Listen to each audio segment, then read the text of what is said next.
গত বছর আওয়ামী লীগ সরকার পতনের পর থেকেই দুই প্রতিবেশী দেশ ভারত বাংলাদেশের মাঝে কূটনৈতিক সম্পর্কে উত্তেজনা বিরাজ করছে।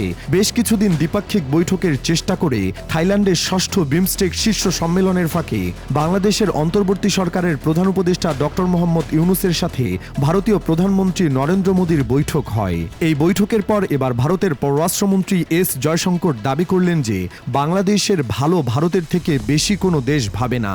তার দাবি, ভারতের চেয়ে বেশি কোনো দেশ বাংলাদেশের মঙ্গল কামনা করে না, এমনকি এটি ভারতের ডিএনএতে আছে বলেও মন্তব্য করেছেন তিনি। এছাড়াও বাংলাদেশে শীঘ্রই নির্বাচন অনুষ্ঠিত হবে বলেও আশা প্রকাশ করেছেন তিনি। বুধবার ৯ এপ্রিল এক প্রতিবেদনে এই তথ্য জানিয়েছে ভারতীয় সংবাদ মাধ্যম ফার্স্ট পোস্ট।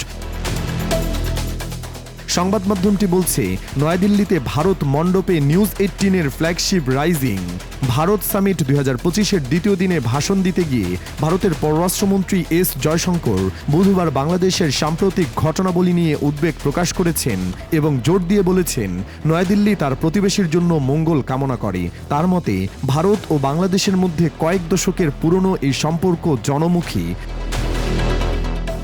জয়শঙ্করের দাবি, ভারতের চেয়ে অন্য কোনো দেশ বাংলাদেশের জন্য এতটা মঙ্গল চায় না।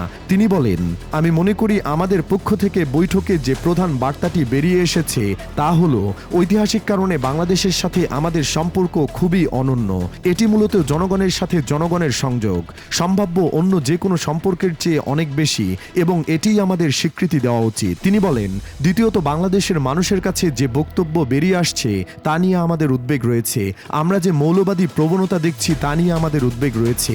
সংখ্যালঘুদের ওপর হামলা নিয়ে আমাদের উদ্বেগ রয়েছে এবং আমি মনে করি আমরা সেই উদ্বেগগুলো প্রকাশের বিষয়ে খুব খোলামেলা ছিলাম। জয়শঙ্কর জোর দিয়ে বলেন, ভারত বাংলাদেশের পরিস্থিতি নিয়ে উদ্বিগ্ন। তিনি দাবি করেন, একটি দেশ হিসেবে আমাদের অর্থাৎ ভারতের চেয়ে বেশি কোনো দেশ বাংলাদেশের মঙ্গল কামনা করে না।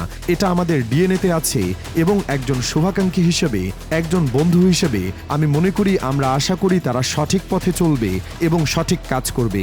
ভারতীয় এই পররাষ্ট্রমন্ত্রী জোর দিয়ে বলেন, তিনি আশা করেন যে বাংলাদেশে শীঘ্রই নির্বাচন অনুষ্ঠিত হবে। তিনি দাবি করেন, গণতান্ত্রিক ঐতিহ্যের অধিকারী একটি দেশ হিসেবে গণতন্ত্রের জন্য নির্বাচন প্রয়োজন। এভাবেই ম্যান্ডেট দেওয়া হয় এবং ম্যান্ডেট পুনর্নবীকরণ করা হয়। তাই আমরা আশা করি তারা সেই পথেই যাবেন।